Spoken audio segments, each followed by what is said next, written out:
স্বাগতম বন্ধুরা, আজকের ভিডিওতে আমরা আলোচনা করতে যাচ্ছি 2014 সালে মুক্তিপ্রাপ্ত হলিউডের হরর থ্রিলার সিনেমার সম্পূর্ণ রিভিউ।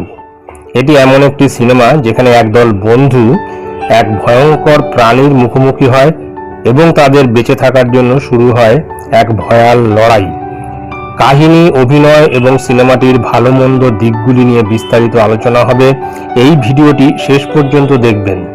যদি আপনি আমার চ্যানেলে নতুন হয়ে থাকেন তাহলে সাবস্ক্রাইব করতে ভুলবেন না এবং নোটিফিকেশন বেল আইকনটি অন করে দিন, যাতে নতুন ভিডিও আপলোড হলেই আপনি সঙ্গে সঙ্গে জানতে পারেন। ছবি শুরুতে দেখা যায় দুজন কাপল, তারা না জানি কিসের ভয়ে পালাচ্ছে। দৌড়াতে দৌড়াতে তাদের মধ্যে একটি মেয়ে পড়ে যায়, আর কে জানে কোনো এক পশু তাকে পিছন থেকে টেনে নিয়ে যায় এবং বীভৎসভাবে হত্যা করে। বাকিরা কিছুই করতে পারে না। তারপর তারা নিজেদের বাঁচাতে সেখান থেকে পালাতে শুরু করে। পরের দৃশ্যে দেখা যায় 5 জন বন্ধু জঙ্গলে ভ্রমণ করতে বেরিয়েছে। তারা হলেন ম্যাট, জ্যাক, শন, অ্যালিসা এবং ম্যান্ডি। তারা ভ্যাকেশন কাটাতে জঙ্গলে ক্যাম্প করতে আসে। জঙ্গলের রাস্তা হারিয়ে গিয়ে তারা গভীর বনাঞ্চলে চলে আসে। তাদের মধ্যে উত্তেজনা বাড়তে থাকে কারণ তারা ভুল রাস্তায় হাঁটতে থাকে। ম্যাট তখন বলে, আমরা ভুল পথে চলে এসেছি, আমাদের ফিরে যেতে হবে।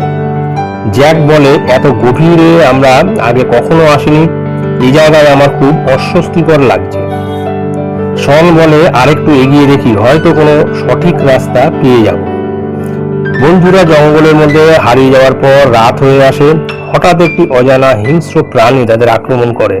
প্রাণীটি অদ্ভুত এবং ভয়ানক, যা দ্রুত গতিতে শিকার করে। বন্ধুরা আতঙ্কিত হয়ে বনে ছুটতে শুরু করে। অ্যালিসা চিৎকার করে ওঠে, ওটা কি? ওটা আমাদের দিকে আসছে। শন বলে ওঠে, দৌড়াও, সবাই দৌড়াও। প্রাণীটি তাদের তাড়া করে এবং শনের ওপর আক্রমণ করে তাকে বীভৎসভাবে মেরে ফেলে। বাকিরা কোনো ক্রমে প্রাণ বাঁচিয়ে দৌড়ে একটি পুরনো কেবিনে আশ্রয় নেয়। কেবিনে পৌঁছে তারা আরো কয়েকজন লোকের সঙ্গে পরিচিত হয়, যারা অনেকদিন ধরেই এখানে আটকে আছে। পরে জানা যায় এরা হলো বেঁচে ফেরা সেই 3 জন, ভিকি, কার্ল এবং ডগলাস। ম্যাট বলে, এই জায়গায় কেউ আছে, ওরা অনেকদিন ধরে এখানেই আটকে আছে। অ্যালিসা বলে, এখানে কি আমরা নিরাপদ? ওটা কি বাইরে থেকে আমাদের খুঁজে পাবে? কেবিনের মধ্যে উত্তেজনা ক্রমশ বাড়তে থাকে। কেউ বিশ্বাস করে না যে তারা এখান থেকে জীবিত বের হতে পারবে। অন্যদিকে প্রাণীটি বাইরে ঘুরছে এবং বারবার কেবিনে ঢোকার চেষ্টা করছে। কেবিনের বাসিন্দারা জানান প্রাণীটি খুব হিংস্র এবং তাদের সবাইকে মেরে ফেলার জন্য বদ্ধপরিকর। কেবিনের বাসিন্দা কার্ল বলে, এটা এমন একটা প্রাণী যা দেখলেই শিকার করে, এ থেকে বাঁচার কোনো উপায় নেই। ম্যাট বলে, আমরা কি এখানে চিরকাল আটকে থাকবো? কোনো না কোনো উপায়ে আমাদের বের হতে হবে। এক পর্যায়ে ম্যাট এবং ডগলাস কেবিন থেকে বের হয়ে পালানোর পরিকল্পনা করে। তারা কৌশলে প্রাণীটিকে ফাঁকি দিয়ে জঙ্গলের দিকে এগোয়, কিন্তু দুর্ভাগ্যজনকভাবে প্রাণীটি আবার তাদের আক্রমণ করে। ডগলাস প্রাণ হারায় আর ম্যাট কোনো মতে ফিরে আসে কেবিনে। ডগলাস সেই সময়ে চিৎকার করে বলে, ম্যাট, আমাকে সাহায্য করো, এটা আমাকে মেরে ফেলবে। ম্যাট তখন দৌড়াতে দৌড়াতে বলছে, আমি পারছি না ডগলাস, দৌড়াও। কেবিনে ফিরে আসার পর সবাই বুঝতে পারে যে তাদের বাঁচার আর কোনো উপায় নেই। তারা সিদ্ধান্ত নেয় যে তারা প্রাণীটির সঙ্গে শেষ লড়াই করবে। তাদের হাতে যা কিছু অস্ত্র ছিল তা দিয়ে তারা প্রাণীটির বিরুদ্ধে একত্রিতভাবে লড়াই শুরু করে। অ্যালিসা তখন বলে, আমাদের বেঁচে থাকতে হলে এখনই কিছু করতে হবে, সবাই মিলে ওটাকে শেষ করতে হবে। জেন বলে, আমরা কি পারবো? ওটা অনেক শক্তিশালী। ম্যাট তখন বলে, এই মুহূর্তে আমরা আর কিছু ভাবতে পারছি না, আমাদের লড়তে হবে। সবার প্রচেষ্টার পরেও প্রাণীটি এক এক করে সবাইকে মেরে ফেলতে থাকে। শেষমেশ ম্যান্ডি এবং অ্যালিসা কোনো মতে প্রাণীটিকে ফাঁকি দিয়ে পালিয়ে যেতে সক্ষম হয়।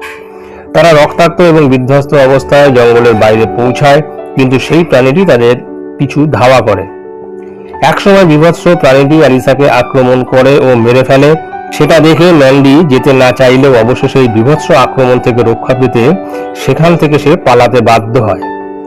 দৌড়াতে দৌড়াতে অবশেষে ম্যান্ডি মেন রোডে এসে পৌঁছায়। সেখানে সে তার গাড়িটি দেখতে পায়। সে তাড়াতাড়ি গাড়িতে উঠে গাড়িটি স্টার্ট দিতে শুরু করে, কিন্তু সেই প্রাণীটি সেখানে এসে ম্যান্ডিকে আক্রমণ করে। ম্যান্ডি কোনো ক্রমে নিজেকে বাঁচিয়ে গাড়িতে স্টার্ট দেয়। এতে সেই প্রাণীটি গাড়ির সঙ্গে ধাক্কা লেগে নিচে পড়ে যায়। ম্যান্ডি তার উপর দিয়ে গাড়ি চালিয়ে দেয়। সেই বীভৎস প্রাণীটি অবশেষে সেখানেই মারা যায় এবং ম্যান্ডি গাড়ি চালিয়ে সেখান থেকে চলে আসে।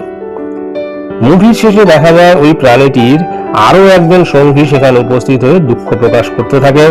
এর অর্থ ওই জঙ্গলে এই ধরনের আরো অনেক বীভৎস প্রাণী আছে। বেঁচে যাওয়ার অভিজ্ঞতা থেকে ম্যান্ডি শিখেছে যে প্রকৃতির হিংস্রতা এবং মানবতার অসহায়তা কতটা ভয়ানক হতে পারে। তারা জানে প্রাণীটি মরে গিয়েছে, কিন্তু তার ভয়াবহ স্মৃতি তাদের মন থেকে মুছে যাবে না। ম্যান্ডি বলে ওঠে, এই জঙ্গলটা আমাদের জন্য এক মৃত্যু ফাঁদ ছিল। আমি বেঁচে গেছি, কিন্তু এর ভয়াবহতা কখনোই ভুলতে পারবো না। এভাবেই অ্যানিমাল 2014 সালে মুক্তিপ্রাপ্ত এই মুভিটির কাহিনী সম্পূর্ণ হয়, যেখানে বন্ধুদের জীবনের জন্য যুদ্ধ এবং অজানা ভয়ঙ্কর প্রাণীর সঙ্গে তাদের সংগ্রামের গল্প ফুটে ওঠে। এটা ছিল 2014 সালের অ্যানিমাল সিনেমার পূর্ণাঙ্গ এক্সপ্লানেশন। আশা করি আপনাদের ভালো লেগেছে। আপনি কি এই সিনেমাটি দেখেছেন? আপনার মতামত কি নিচে কমেন্টে জানাতে ভুলবেন না। আর যদি কেউ ভিডিওটি পছন্দ করে থাকেন তাহলে লাইক দিন এবং আপনার বন্ধুদের সঙ্গে শেয়ার করুন। আমরা নিয়মিত এ ধরনের রিভিউ এবং আরো অনেক মুভি কন্টেন্ট নিয়ে আসছি, তাই সাবস্ক্রাইব করে আমাদের সাপোর্ট করুন। দেখা হবে পরবর্তী ভিডিওতে। ততদিন ভালো থাকুন, সুস্থ থাকুন। ধন্যবাদ।